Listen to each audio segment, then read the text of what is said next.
আমি ফেসবুকে আমরা পরিচয় হয়েছে পরে আমরা SMS করতে করতে এরপরে লাভ হয়েছে, প্রেম করছে, এরপরে নিছে যে সত্য 1 বছর পরে বিয়ে করবো।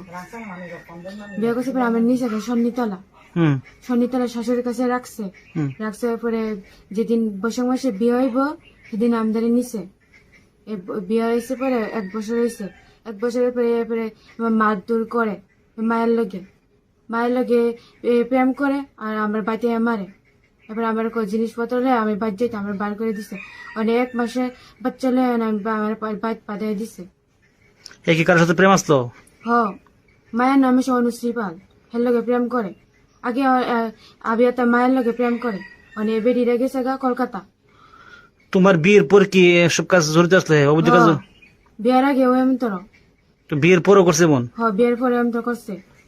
আমার উপরে উঠটা হাট মাট বানিয়া আমার বিছনাত ফালাই রাখবো এমন তোরা করছে। আমরে তো বিয়ে কদিন হয়েছে তোমার?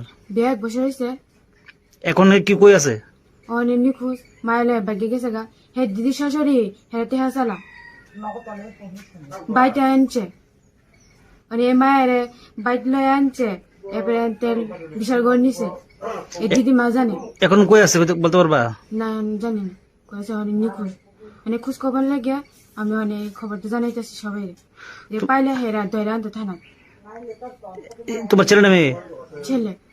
বয়স কত? বয়স 1 মাস আছে। তোমার স্বামীর নাম কি? রানু সরকার। বাড়ি কোন জায়গা? বাড়ি শনিতলা, নন্দনগর। তোমার নাম? অনুতমা দেববর্মা। বাড়ি? বাড়ি মধুপুর। এখন তুমি কি চাও? এখন আমি হেরে চাই, শাস্তি দিতাম। যে হেরে পাও হেরে খুঁজে আনো।